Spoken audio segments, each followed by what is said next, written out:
Bene, sono particolarmente lieto di avviare questa bella iniziativa costruita insieme con l'ambasciata del Regno del Marocco. È un'iniziativa, come vedremo nel corso di questa straordinaria giornata, che ci consentirà veramente di entrare nel cuore di quello che è proprio annunciato dal titolo di questa giornata: consolidare l'amicizia e costruire la partnership. Vuol dire sostanzialmente che ai profondi legami che già abbiamo nel tempo come paesi costruiti con l'ambasciata, con il Regno del Marocco, evidentemente noi sappiamo che abbiamo ancora davanti enorme potenzialità, come la breve stagione di questa associazione di amicizia Italia-Marocco ha dimostrato in questi mesi. E allora, proprio per dare corpo, dare ogni tanto con una riflessione specifica, approfondita, con autorevoli relatori, noi non soltanto vogliamo raccogliere quello che già è stato realizzato in ambito di rapporti tra i due paesi, in ambito di rapporti tra il sistema delle autonomie locali e quello che è il sistema articolato della presenza anche della comunità marocchina in Italia, ma noi vogliamo veramente riuscire a portare ancora più in alto, più in avanti questa straordinaria collaborazione. Devo nella mia introduzione portare anche il saluto dell'Istituto Isiamed, che ci accompagna da sempre in questo tipo nelle nostre attività, del presidente senatore Gian Guido Folloni, che spera veramente di poterci raggiungere nel corso della mattinata o della giornata. Naturalmente il ringraziamento a tutto l'Istituto Isiamed, in particolare al direttore generale dottor Antonio Locche, a tutti i suoi collaboratori.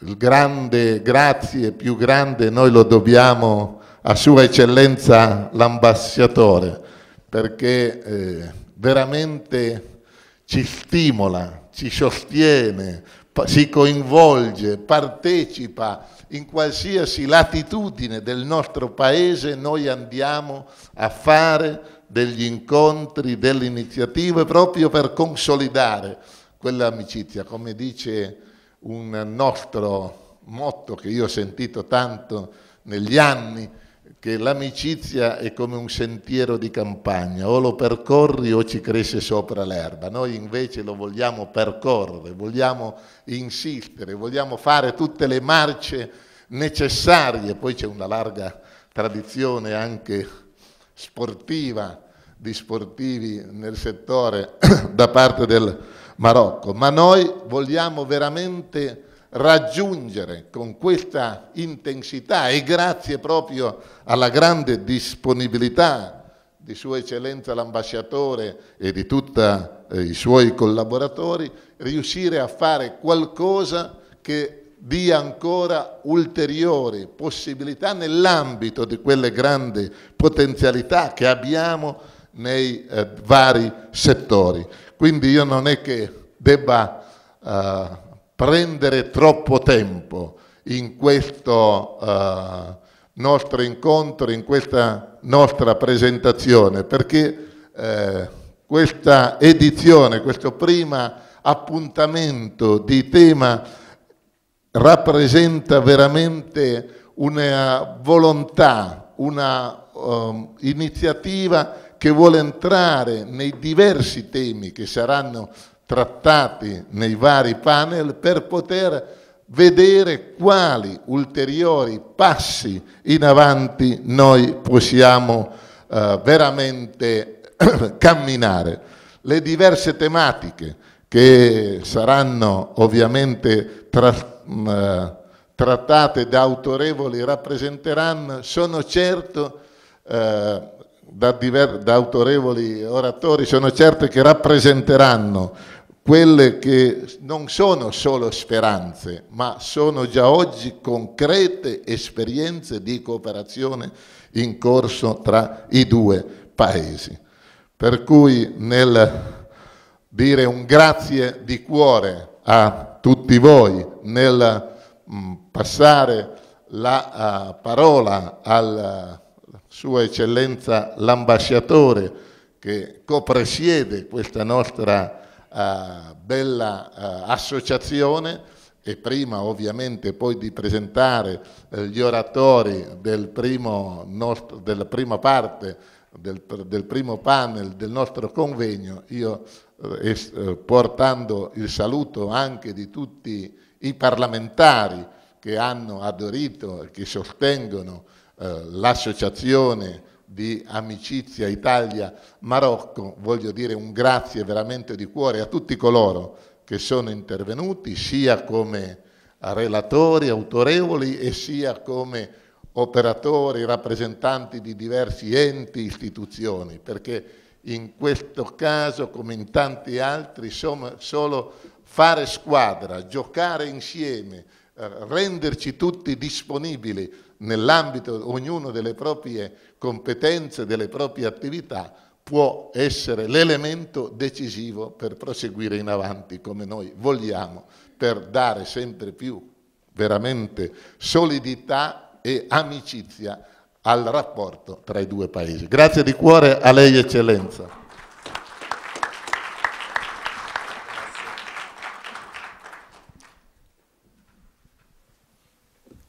Buongiorno a tutti, grazie onorevole Teresio Delfino per queste parole.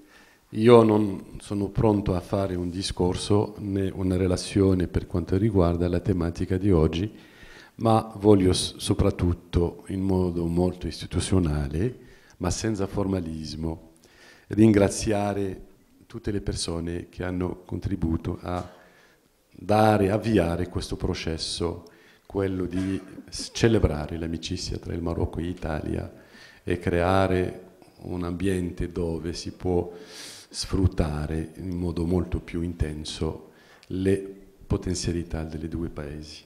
E dunque comincerò con l'Isiamed, particolarmente il dottor Locche, che ha fatto un lavoro, come sempre, con il rigore suo, con la disciplina sarda che ci ha aiutato molto, lo saluto e lo ringrazio, ma anche tutta la gente dell'Isiamed e dell'Associazione d'Amicizia Marocco-Italia, gli imprenditori italiani in Marocco, saluto Giuseppe Lo Piccolo che è in aula, eccolo qua. Un saluto e un ringraziamento al nostro amico Piero Muscari che ha veramente inventato il miracolo, e ne parlerò dopo. E poi non posso dimenticare, perché siamo in questo luogo dove i profumi, colori, hanno qualcosa da vedere con il paese mio, ovviamente. Sono qui su questa scrivania, o palcoscenico, e c'è il legno del cedro, fortissimo, bellissimo. E dunque un ringraziamento e un saluto all'istituzione, all'ambasciatore Salah Ramdi, l'ambasciatore della Saudi Arabia, che ha aiutato molto a mettere questo luogo a disposizione, e non posso dimenticare Dr. Abdallah Radwan, che è qui presente, segretario generale di questa bella associazione, che ha la responsabilità e il compito di mantenere questo luogo in questo bello aspetto che salutiamo. Non posso dimenticare, l'ho lesso completamente infine, e non a posto, non per caso, l'ambasciatore della Repubblica Islamica di Mauritania, un caro amico, una persona veramente che ha in pochi mesi cambiato la visibilità della Mauritania qui a Roma. Allora benvenuto e un saluto perché siamo cugini, dunque condividiamo lo stesso patrimonio e l'amicizia Marocco-Italia va anche verso i confini della Mauritania. Un saluto e un'espressione di amicizia. Questo evento era concepito per andare fuori le strade delle istituzioni, ovviamente. Noi abbiamo già anticipato, e farò un commentario molto rapido su questo, il ruolo degli attori non governativi. Dunque avevamo pensato con l'associazione che il tempo è maturo per avviare un processo alternativo di cooperazione e di partenariato. E vogliamo vedere fino a che c'è questa opportunità di cambiare un po' la visione e i paradigmi sulle quali abbiamo concepito la cooperazione dagli anni 50, dal dopoguerra. Siamo convinti, al minimo a livello di questo nucleo, che ormai si tratta di reinventare alcuni paradigmi per dare un contenuto pieno di credibilità al concetto globale di sviluppo economico e di partenariato. Allora il compito nostro è sulla tavola, non so se la gente che ha pensato così aveva ragione, vedremo con questi relatori di altissimo livello un banco di prova in linea diretta che io, per quanto mi riguarda personalmente, sarò all'ascolto di questo parere importante. Saluto il mio amico Andrea Margeletti, saluto il ministro Ugo Intini, ma in particolare saluto il ministro Abdel Assaf, che era ministro nel primo governo dell'alternanza politica in Marocco.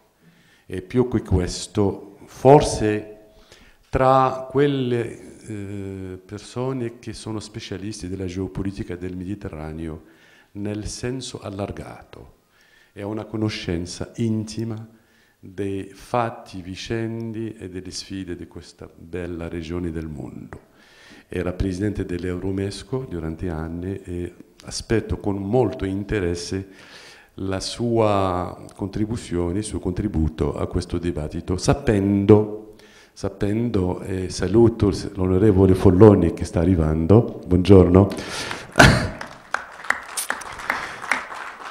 sapendo che il dottor Abdel Assaf era tra questa squadra della Commissione che ha scritto la nuova Costituzione. Dunque, lo sguardo della geopolitica, il lavoro del costituzionalista è una cosa interessante. E saluto il mio carissimo Aziz Mkwar, ambasciatore, fratello è la parola giusta. Aziz, io sto raccontando, l'ho detto, ciò che lui ha messo nella terra italiana. Ha fatto un lavoro stupendo dagli anni 70, poi quando lui era ambasciatore qui a Roma, e sto approfittando di ciò che Aziz e Maria Felice Mkwar hanno lasciato come tracce nell'ambito italiano nel senso allargato. Allora, benvenuto Aziz, e avendo, come dire, questo sguardo dall'Atlantico, Washington based, sarebbe interessante di vedere fino a che questo partenariato tra Marocco e Italia avrà un senso nel futuro immediato. Concluderò dicendo che nella concezione di questa giornata non c'è formalismo, l'avete osservato, è un processo che va dall'intellettuale al culturale, anche il culturale nel cibo. Abbiamo previsto all'una una ricezione di un tipo particolare con un cuoco famoso italiano che ha il compito di spiegare fino a che ci sono queste somiglianze tra il Marocco e l'Italia dal punto di vista del cibo, e da lì si può capire che in un certo punto siamo un po' cugini. E pomeriggio un po' di economia, e la sera abbiamo previsto di premiare i primi attori che per il loro ruolo, il loro contributo a questa amicizia, a questo partenariato, avevano dato il senso a questa giornata, infatti, con il loro lavoro discreto. Non vado verso nominare queste persone, il compito dell'associazione ovviamente, mi hanno informati come voi, ma sono contentissimo di condividere questo momento questa sera con un artista che è con noi nella sala, Nordin, che saluto, e che avrà il compito di spiegare al pubblico qual è il legame tra la musica del Medioevo marocchino e la musica del Rinascimento italiano. C'è un ponte ovvio che lui avrà il compito di illustrare. Allora grazie mille a coloro che stanno raggiungendoci e un buon lavoro per tutti. Grazie, grazie di cuore, Eccellenza. Noi allora entriamo subito nel primo panel. L'ambasciatore mi ha facilitato il compito perché ha già di fatto enunciato e salutato personalmente ogni oratore, per cui noi la prima sessione, il primo panel, lo dedichiamo a quale partenariato strategico tra il Marocco e l'Italia. Avevamo 6 autorevoli oratori. Io devo scusare la nostra senatrice Anna Cinzia Bonfrisco, che è il presidente onorario dell'Associazione di Amicizia e Cooperazione Italia-Marocco, perché per pressanti impegni parlamentari non può essere qui da noi. Anche per valutare poi l'andamento dei nostri lavori, Sua Eccellenza l'ambasciatore ha già ricordato che noi all'1 avremo una pausa interessante culturalmente ma anche alimentarmente, quindi noi dobbiamo fare due panel. Il primo dalle 10:30, abbiamo qualche minuto di ritardo, e il secondo dalle 11:15, ma io credo che ci è consentito una flessibilità per avere poi anche un po' di dibattito di un quarto d'ora e quindi realizzare sulla, diciamo così, un'ora per ogni panel. Per cui, salutando ancora una volta la senatrice Bonfrisco, io darei subito la parola al primo seguiamo la scaletta così come è stata indicata dal programma, dove abbiamo per primo il ministro Abdallah Saaf, ex ministro, ma il titolo non si perde, vero Eccellenza? Secondo, poi ci sarà l'ex ambasciatore Aziz Mekouar. Il terzo relatore sarà l'onorevole Ugo Intini, già vice ministro agli affari esteri. Il quarto relatore, il presidente del CESI, Andrea Margelletti, e poi ci sarà il nuovo ultimo relatore della mattinata, Gianluca Anzalone, consulente della Presidenza della Repubblica. Per cui andiamo avanti rapidamente e darei subito la parola all'ex ministro Abdallah Saaf. Bonjour, mesdames et messieurs, je suis heureux de prendre part à cette importante manifestation où l'un des enjeux est de mieux nous connaître et de mieux comprendre nos enjeux, nos défis et les orientations sur lesquelles nous sommes aujourd'hui.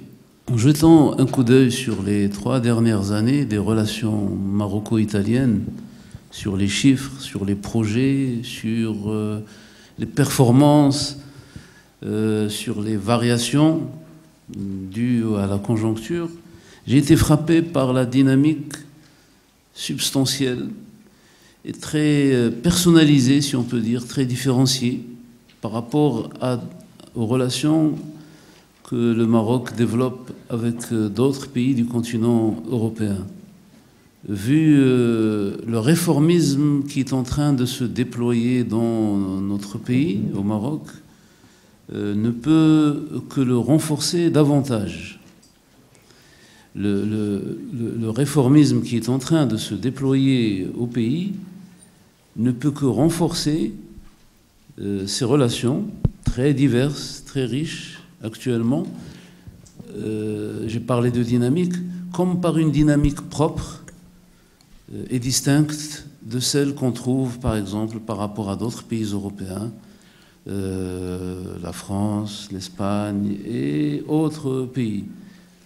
Cette dynamique très substantielle et assez impressionnante pour quelqu'un qui, comme moi, a suivi les relations de loin, à travers les comptes rendus, les chiffres, les bilans périodiques, couvre un ensemble de domaines. Ça va de l'économie jusqu'à l'institutionnel, jusqu'aux aspects stratégiques, géostratégiques de la région, jusqu'à la coopération entre sociétés civiles, jusqu'au niveau micro de cette coopération de la société civile, assez présente dans plusieurs endroits du pays, en tout cas au Maroc. J'ai la conviction qu'au Maroc aujourd'hui se développe un réformisme si significatif à différents niveaux, au niveau institutionnel, au niveau de la carte institutionnelle, au niveau de l'action politique, des interactions politiques, au niveau du champ politique, ce qu'on appelle le champ politique, entre les acteurs, entre les différents acteurs. Donc j'ai conscience qu'il y a un réformisme qui atteint un stade qui va donner une autre configuration à des coopérations de cette nature, à des coopérations comme celles qui existent entre le Maroc et l'Italie. Et mon idée de base, celle que je voudrais vous présenter ce matin, en quelques minutes, évidemment, est celle-ci. Il y a un réformisme au Maroc qui se déploie et qui va avoir un impact certain sur, à la fois, c'est évident, sur le plan interne, mais surtout vis-à-vis d'un environnement immédiat comme celui qui nous relie à l'Europe, et en particulier à des partenaires qui présentent cette configuration comme celle de l'Italie. Alors, permettez-moi d'insister sur 5 points. Le premier point, c'est la nature de ce réformisme marocain qui est à l'œuvre aujourd'hui. Ce n'est pas une démarche de rupture telle qu'elle s'est affirmée, telle que nous l'avons observée depuis ce que l'on appelle les événements du printemps arabe. C'est une démarche de réformisme et qui ne se cache pas d'être réformiste, fondamentalement réformiste. Seulement, il peut y avoir des malentendus sur ce réformisme. On a eu des débats, on a vu certains contester l'idée qu'après ce qui s'est passé dans la zone, dans l'ensemble de la zone, et en particulier au Maroc, beaucoup ont relativisé, si vous voulez, le changement qui a eu lieu, ou le changement qui s'est enclenché. Le processus n'est pas terminé, mais beaucoup ont considéré que ce caractère réformiste de la démarche marocaine tranche avec les ruptures que l'on a relevées chez nos frères tunisiens et également chez celui que l'on relève en Égypte. À tel point que beaucoup sont examinés de très près ce qui s'est passé au Maroc, ont déjà considéré qu'il s'agissait d'un changement cosmétique. Pour ceux qui, me semble-t-il, étaient assez peu attentifs à ce qui s'est réellement passé dans la zone, dans le pays. Il me semble que ce qui s'est passé est plus qu'un changement cosmétique. Ce n'est pas, évidemment, une révolution. Les politologues utilisent l'expression de changement de la continuité ou continuité dans le changement. Mais il me semble que le processus enclenché modifie fondamentalement la donne, même s'il le fait dans un style qui est propre à la culture marocaine. Alors, c'est le premier point que je voulais souligner. Nous n'avons pas de révolution, nous n'avons pas de rupture à la manière dont cela s'est fait dans d'autres pays, mais nous avons un changement très important. C'est un tournant, malgré le caractère réformiste qu'ont pris les événements. Voilà mon premier point.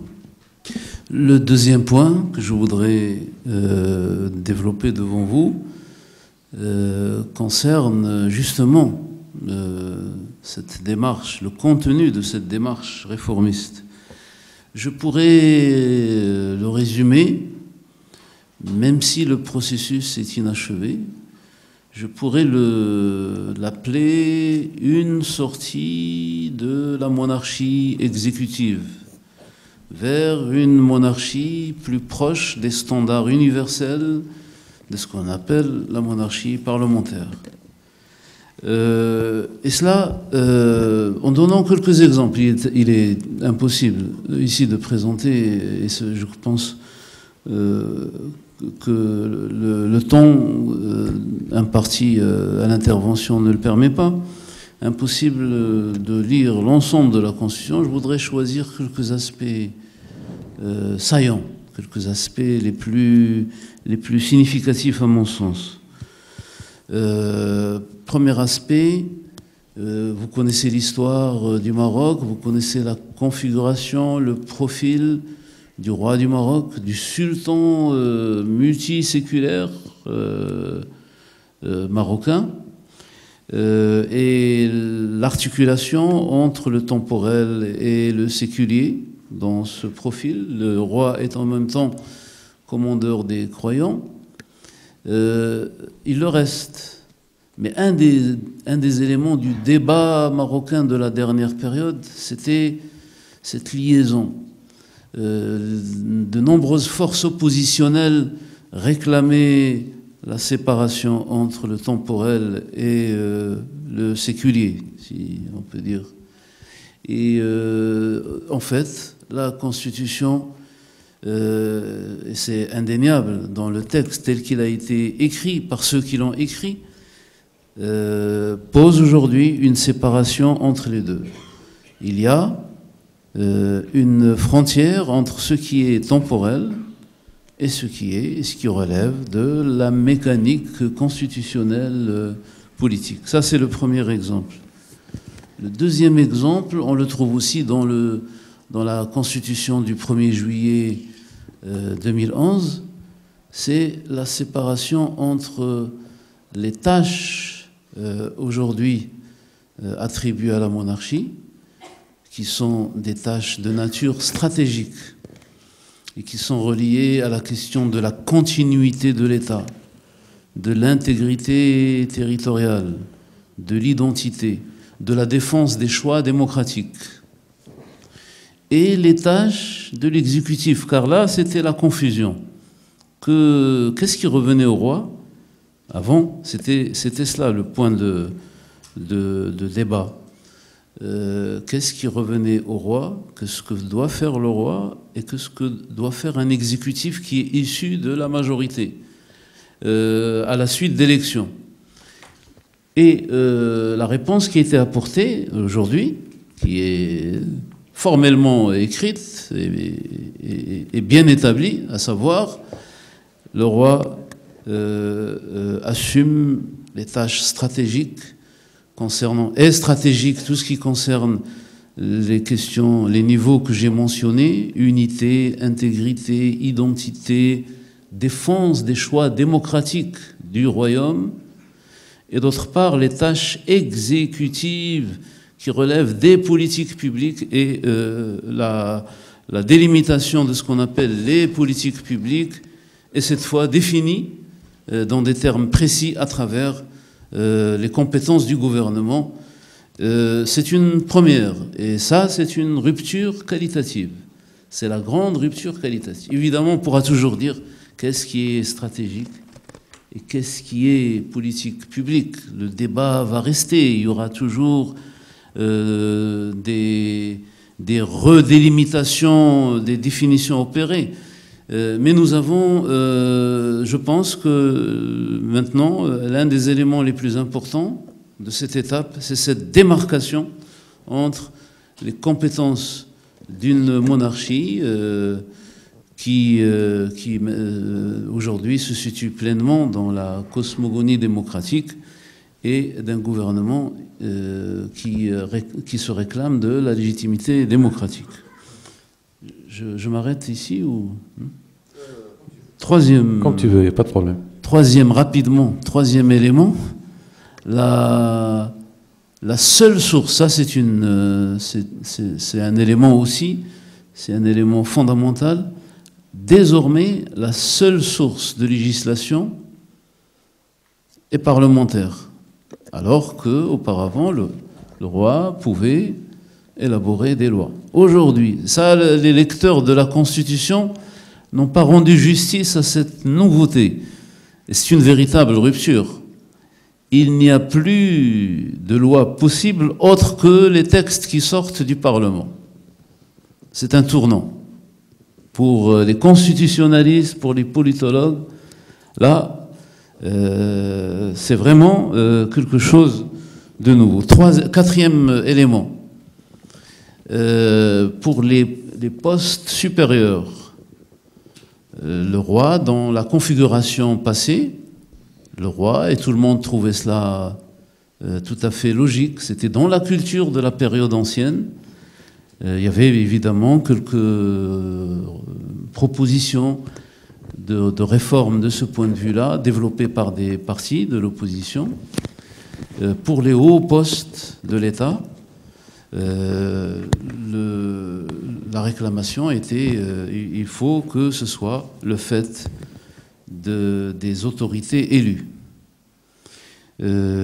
Aujourd'hui, c'est un élément capital.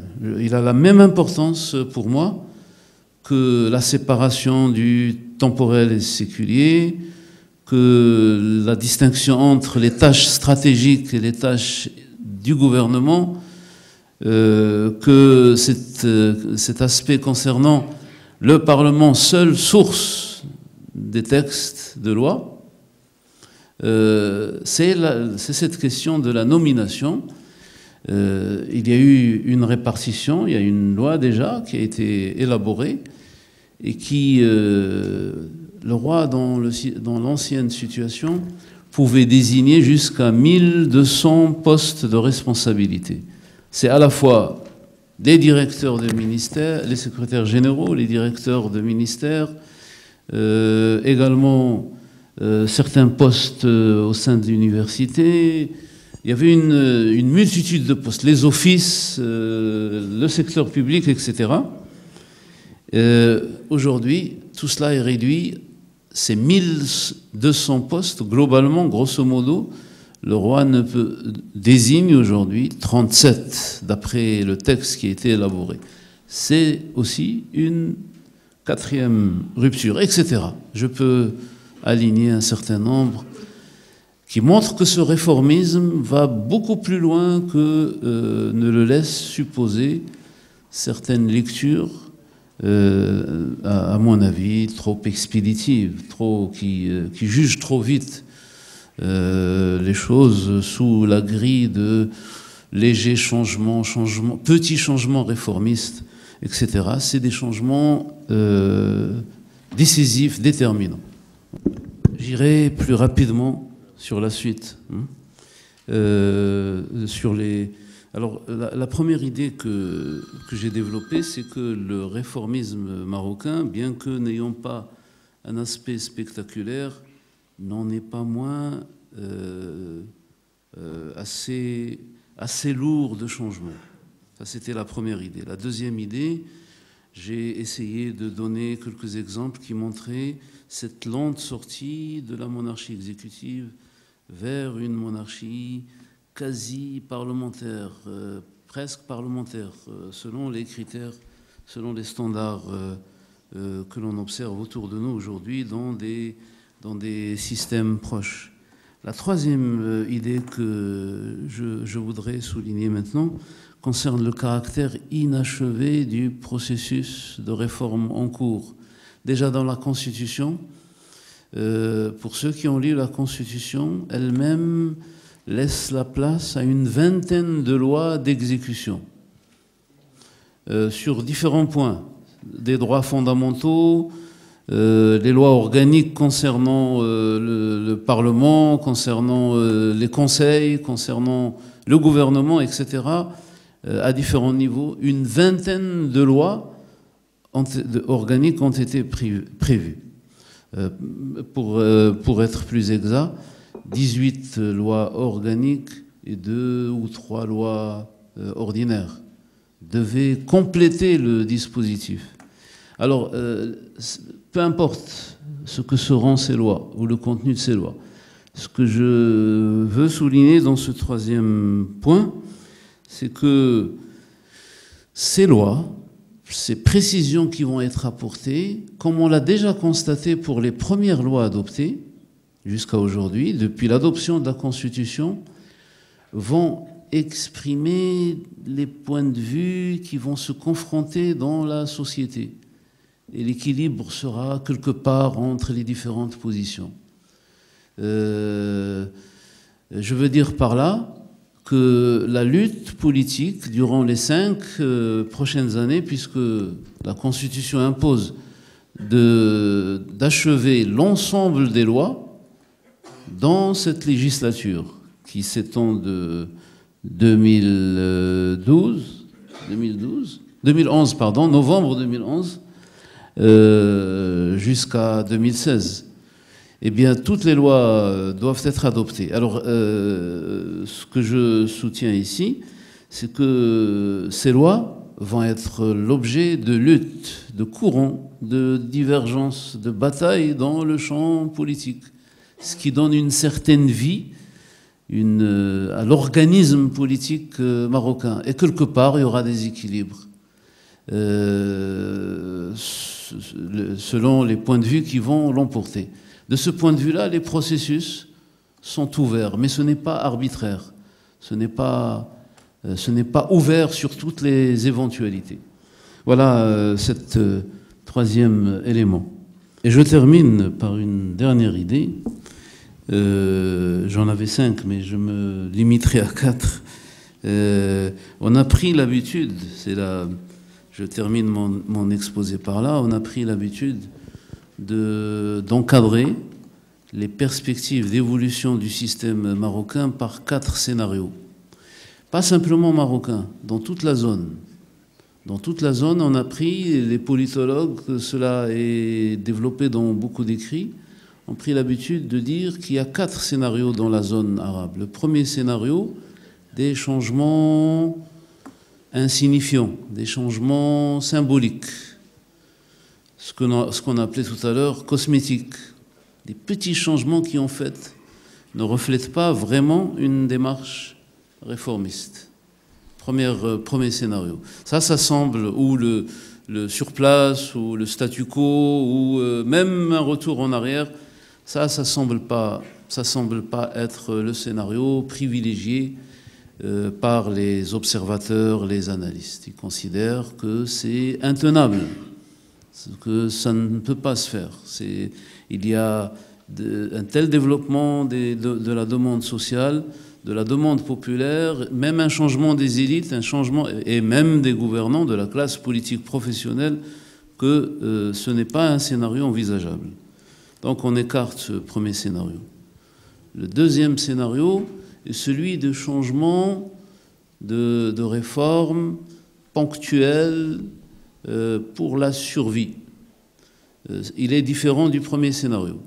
De petits changements dans des secteurs, par exemple, une réforme de la dimension droits de l'homme, dans une certaine mesure, par exemple, ou dans des secteurs assez privés, assez particuliers, assez limités, comme dans les politiques publiques, l'éducation, le social, etc.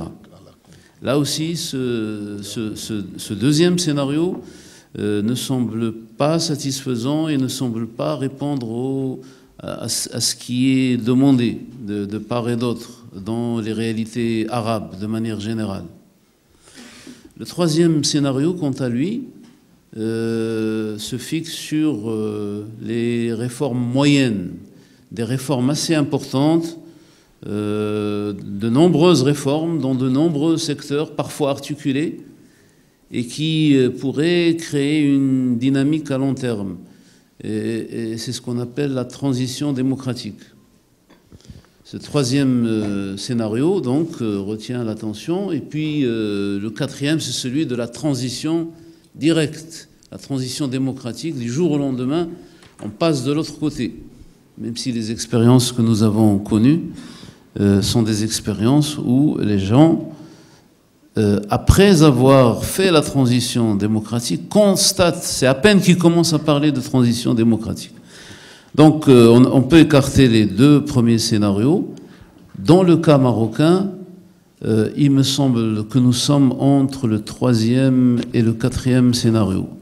Et qu'il y a à l'œuvre, à travers ce que permet une observation, disons, objective, sereine, distante, nous sommes là entre le troisième scénario, réformes importantes, ce que j'ai qualifié de réformes moyennes, qui ne sont pas simplement symboliques, et qui toutes sont orientées vers le changement politique dans le sens de la démocratisation. Je crois que là, la dynamique marocaine, à ce jour, va dans ce sens, à partir des éléments qui peuvent servir de point de lecture, d'angle de lecture. C'est cet entre-deux-là qui semble prévaloir. Et ce qui va suivre va nous permettre de voir si on a raison ou pas, de prévoir ainsi, d'être aussi optimiste concernant l'avenir de ce réformisme marocain. Merci pour votre attention.